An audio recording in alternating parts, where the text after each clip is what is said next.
I asked Alvis, I said, all right, give me some of your impressions as a first-time attender, a first-time goer on the Guatemala trip. And so Alvis said, sure, I'd love to, be happy to. So Alvis Jones is going to kick off tonight. And Alvis, come on. Got me mic'd up. Oh, hey, look out. Alvis is in the building. So, rewind the tape, or for you digital folks, press the back button to February 25th. I'm sitting back over here Sunday morning looking at the bulletin. I think John might have introduced it, that we were having an organizational meeting tonight we're going to Guatemala in July. So I asked myself a few what I would call affirming questions. You know, those kind of lean forward type questions. How do I? What can I? When will I? And so I asked myself, how do I get involved in that? And so fast forward to today, here I am, long-time listener, first-time caller, to give you a bit of my feedback perspective on the trip to Guatemala this past July. So I've oriented my talk around the letter P. I'm going to do an alliteration of sorts, and so I'm going to talk about the 4 P's of Guatemala 2018. First P being place. And I thought about this for a while, and here's my sentence. Guatemala is a place that will shake, wow, and amaze you. Let me tear that apart a little bit. Shake. We flew in on a Saturday night. It was after dark. I've been to hundreds of airports around the world, so there's nothing too special about the trip necessarily, other than maybe getting to know Jackie and Lloyd and spending some time talking to Bobby. Got on the bus, went out to Antigua. You instantly know when you are in Antigua, Guatemala, as the modern vehicle, van, car, bus collides with the large rock cobblestone streets of Antigua. Guatemala will shake you. And yet the shaking does not stop there. Intellectually, emotionally, as you spend time serving the people that we were there to serve. So that service to people, and for some of you on the trip, a little inside story, even the plight of a small puppy in Sololá. Guatemala will shake you. Lots of pictures that'll be showing tonight, so I won't talk a lot about how it wows you visually. It's a visually stunning country full of volcanoes and mountains and beautiful scenery.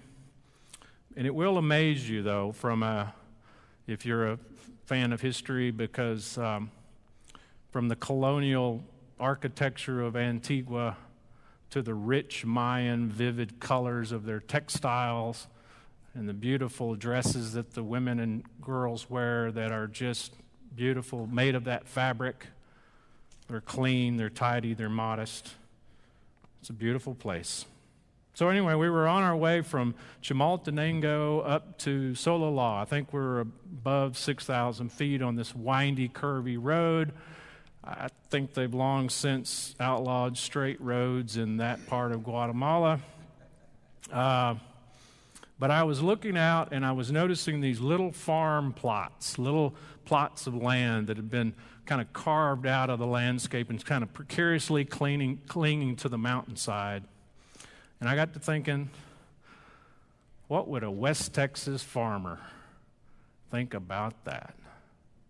And I think it would go something kind of like this. He'd go, how am I going to get my 24 row, maybe 16, maybe 20. How am I going to get my John Deere tractor and my 8-row planter over and up there? Well, the answer to that, the Guatemalan answer to that question leads me to my second P, which is the people of Guatemala. Amazing people. A couple of quick facts.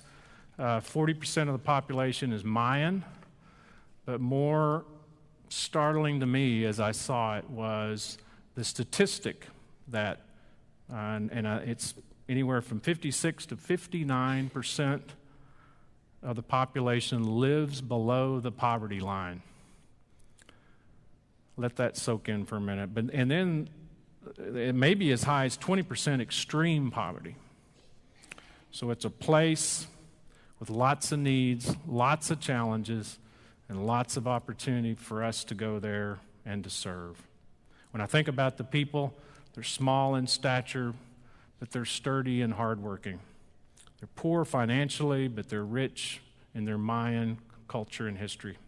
And in some ways, history has kind of dealt them a bad hand, from government to wars to natural disasters. But as best I can tell, and all the interaction I had with the folks there, they're an aspirational bunch. They hope they want the best for their families and for their kids. So what an honor it was to be in such a beautiful place and to serve such a deserving people. So back to our West Texans question, I think the Guatemalan farmer's answer would go something like this: 2 hands, 2 feet, and a strong back can work any field.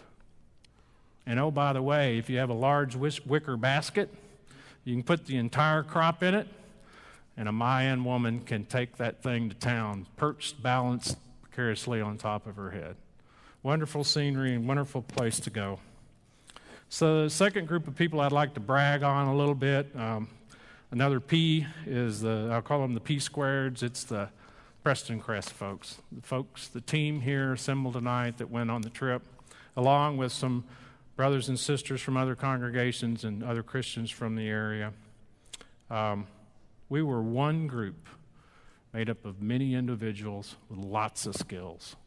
Doctors, nurses, teachers, translators, construction folks, some of the youth and their unique ability to relate to the children of Guatemala.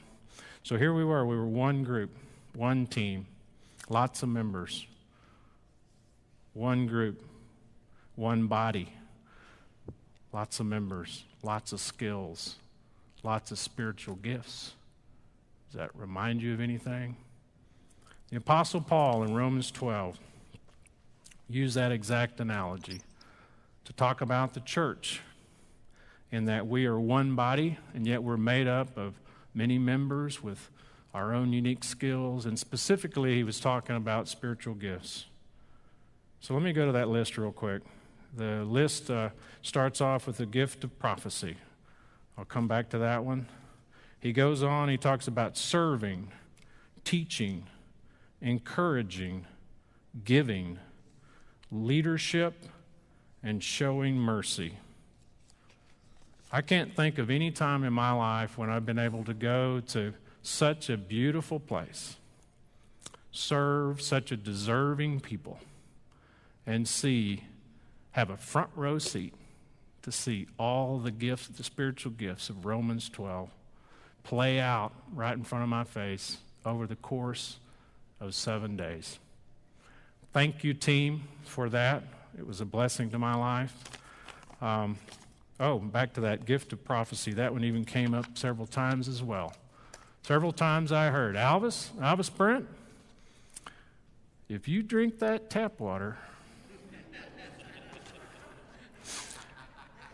leads me to my third P, which is process or plan. Nothing like this happens without a detailed plan and lots of leadership, both here in Dallas and in the country. Lots of coordination back and forth. If you think about getting the pills and pill packing and getting all the teams filled out with the right skill sets and logistics of moving us here and there and all that. So that none of that happens without strong leadership and a good plan. So I'd like to hit the pause button and say, John, brother, thank you for your leadership.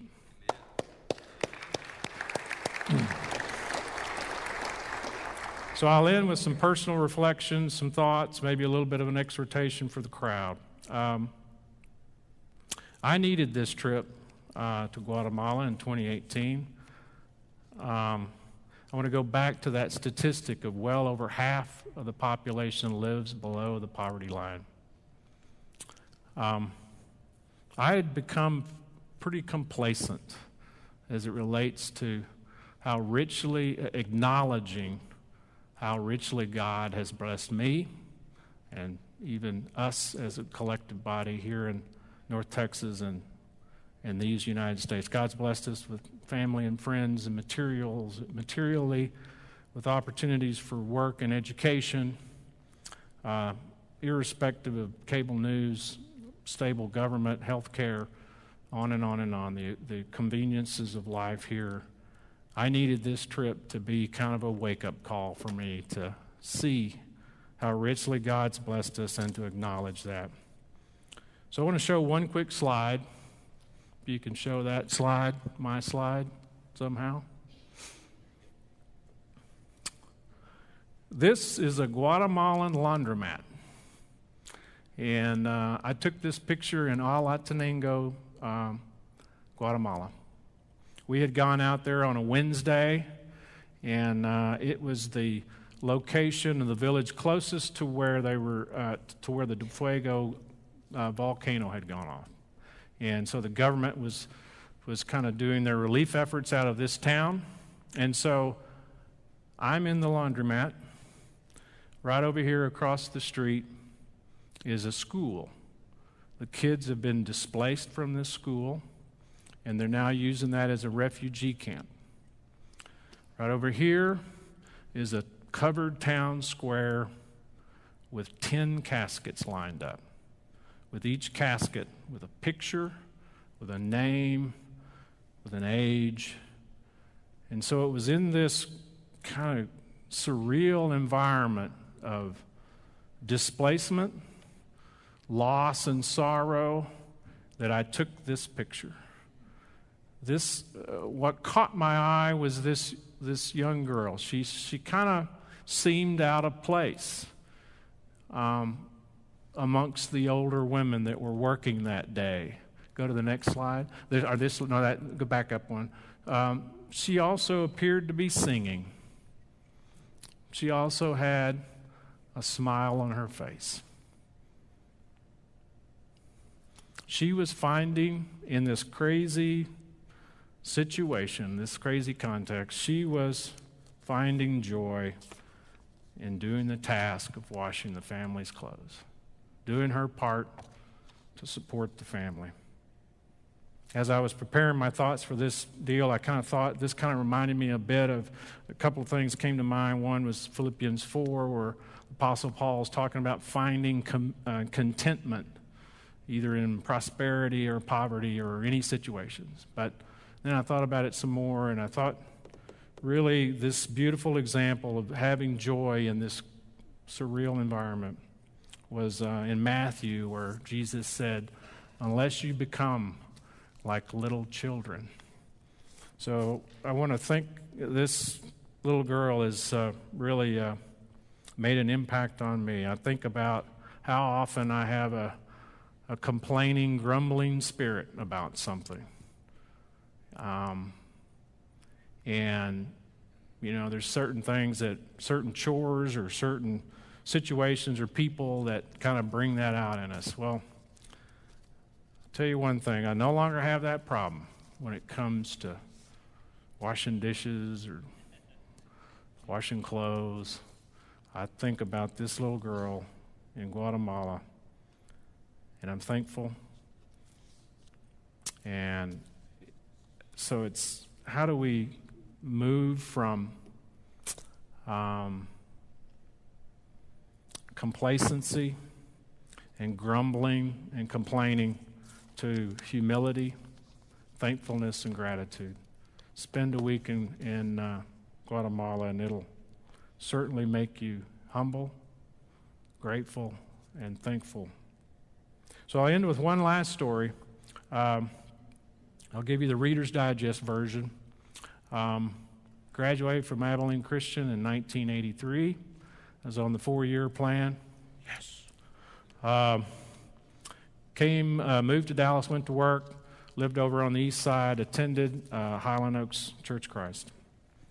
There was a dear brother, and his job was to get up and to do the announcements at the end of service, typically on a Sunday night, sometimes on a Wednesday night. And he would always put a punctuation point on the entire service, because he would start his presentation. Now, doing the announcements is kind of like the credits at the end of a movie. You know, the audience is checked out, everybody's thinking about something else, they're well beyond listening to you. And but this dear brother would start his presentation of the announcements with an affirming question. He would say, "Aren't you glad you came?" Or he would say, maybe another version, "Aren't you glad you were here tonight?" Or "Aren't you glad you made it to the assembly?" I always thought, wow, that's really, really cool. I really liked that. So back to my bulletin I started off with. My exhortation to myself and to the crowd here tonight is, every time you look through this thing, you'll see that there's lots of activities going on. We're going to Guatemala, we're going to Haiti, we're going to Honduras, we're going across town. We're teaching people how to speak English. We're having vacation Bible school. You know the list. It's in there. And you digital types, it's on the website. Start asking yourself some of those affirming questions. How can I? What can I? When can I?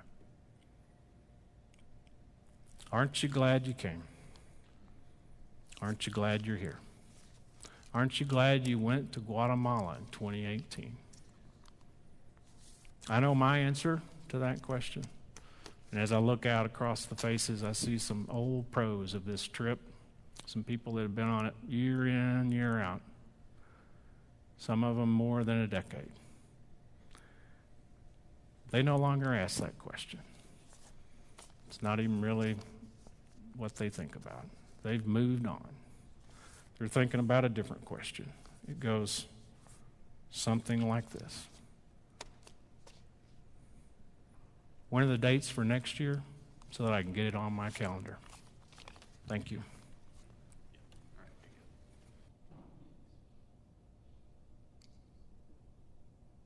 All right. How you guys doing? I'll say, if you're not part of our tribe here at Prestoncrest, it's been kind of a tough day here for us because we lost a dear sister this morning. Suzanne Miller got news that she passed away, so it's been kind of heavy. I heard that tentatively the service will be 2:00 Sunday here. Okay.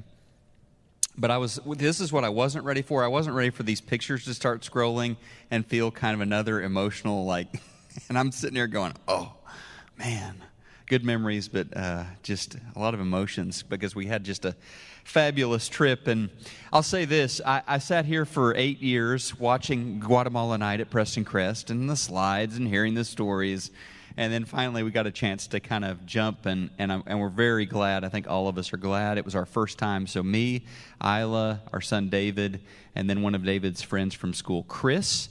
So we got to go and see what everyone was talking about, and we obviously rookies, and feel like we got to watch other people do a lot of service. We served too, but really we were kind of the JV team and getting to watch the varsity folks that really do a great job down there. And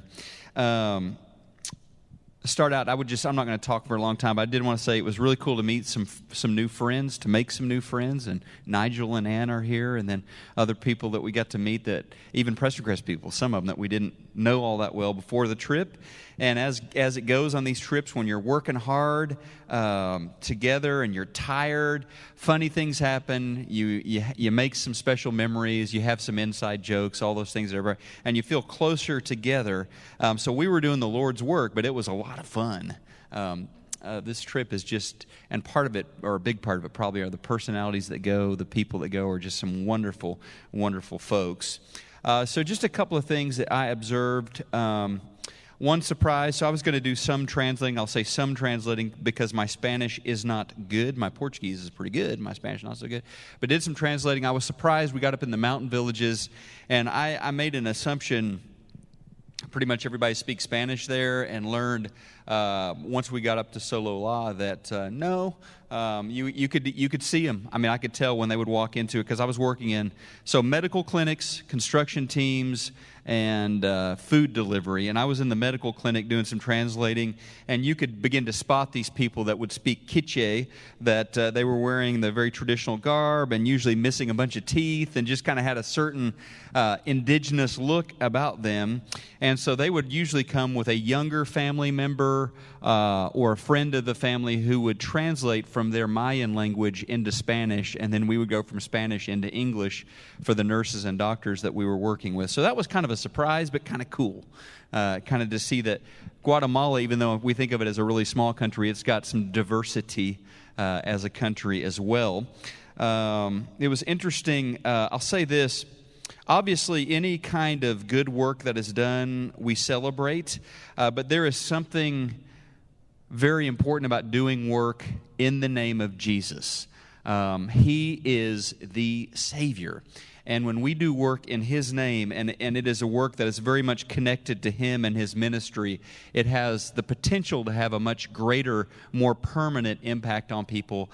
And clearly, everybody knew who we were, why we were there, and it was neat, John Scott, because, I mean, you're an old hand at this, but it was neat for me to see that we were working hand in hand with with Guatemalan brothers and sisters, with local evangelists and people there. So it was very much a partnership between American Church of Christ, Guatemalan Church of Christ, and everybody that came and was served knew that this was work that was done in the name of Jesus. Lots of more than just the medical care in the clinic.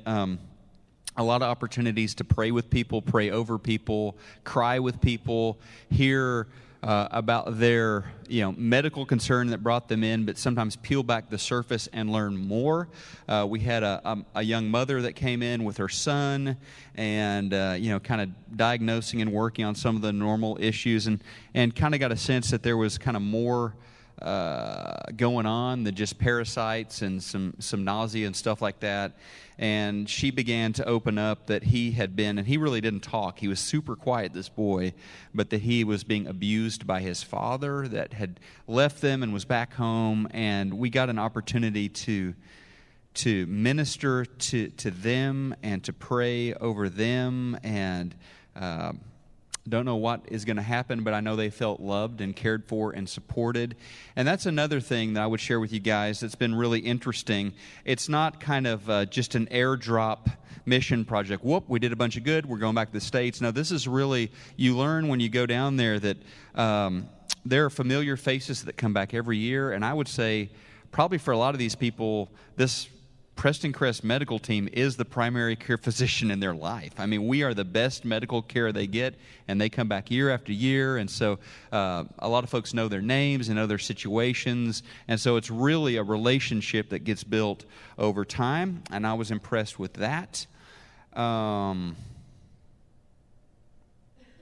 thing, and I'll finish with this, it would just be, and I think any of us that went, and whichever group, construction or food delivery or the medical clinics, I think you would agree, there is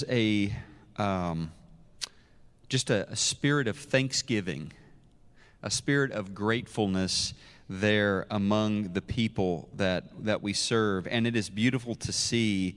And I think, as you were talking about, Alvis, all the things we take for granted, and how difficult life is in so many ways for Guatemalans. At the same time, they are such a thankful, joyful people, like the girl that was in the photo you showed. And in that sense, I think we were the ones that walked away with the blessing. We were the ones that were served by their spirit and by their compassion. And some of it, honestly, I think there were some uncomfortable moments for us because because of how good we have it and how difficult their life is. And when they show this gratefulness, it just really cuts to your heart. I think like when we got off the bus there in Chimaltenango, and what a crazy, wild, busy day that was. I think we saw nearly 800 people in the clinics in that one day. It was wild. But when we arrived in those buses, there were a couple of hundred people. They closed off the street, the public street, the city did, and they had, the city government had some tents and some covered area and stuff, and they all started applauding us when we got there, and that felt a little weird, but they were so grateful. They were so excited to see us, and so it was just neat to see that the Spirit of Christ was working in us, working in them, and the community that developed there. And I'll finish with this. Mark 10:48, a familiar, or 45, a familiar passage. Just Jesus says, hey, the Son of Man came not to be served, but to serve. And whenever we work in, and it can be a far-off place, or it can be friends speak across the street, but whenever we serve people together in Jesus' name, we are closer to the Lord, because that is what He is all about, loving on people.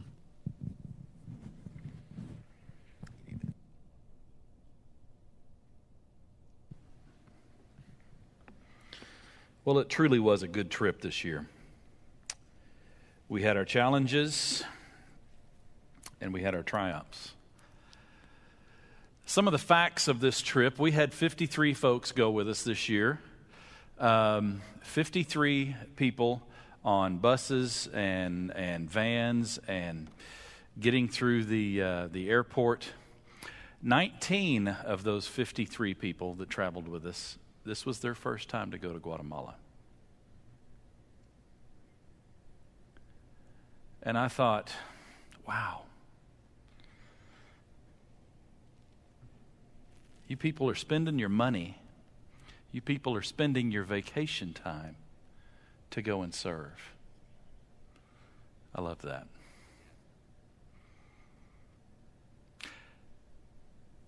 So here's how the week goes in Guatemala. We arrive on Saturday. We go to church. We meet with all 3 of the churches that we work with and serve with and support in Guatemala.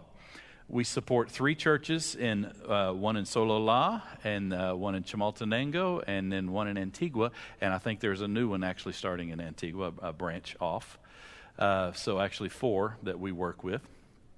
But those churches all gather on Sunday morning, and we gather with them for church. And then Sunday afternoon, we have a small clinic, medical clinic, to serve those church people. We had doctors and nurses. We had construction crews. We had some of our folks were putting together food bags. You saw some folks that had bags. Those were full of groceries that we delivered to families in their homes. Monday and Tuesday, we worked in Sololá. We went up probably a 2.5-hour drive up the hills to Sololá, worked in a school, a large school that loves us to come because we get to see so many children and families. Wednesday we have off. I guarantee you, after Tuesday night, after that work, that full day of work on Tuesday, you're ready for a little rest. And so Wednesday is our day off, and folks travel, or folks go around Antigua and shop and sleep or nap or take it easy. And then Thursday and Friday we're hard at it again. Thursday and Friday we worked in Chimaltenango, and that was where we saw almost 800 people. I think it was close to 800 people. We saw them in the medical clinic. And then Friday, we were at the Antigua church building, and that's where they had the people sitting outside in the street. They had closed the street off. Well, actually, in Chimaltenango, too, that's where they were clapping for us. Yeah, it was an amazing crowd of people that came to us because they have needs.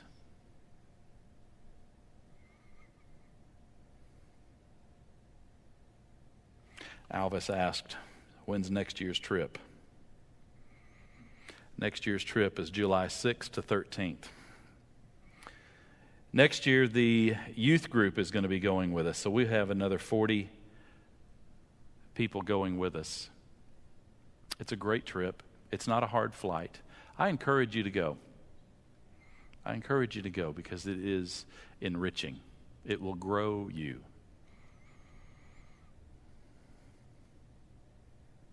And you won't worry about so much that your cell phone doesn't charge right.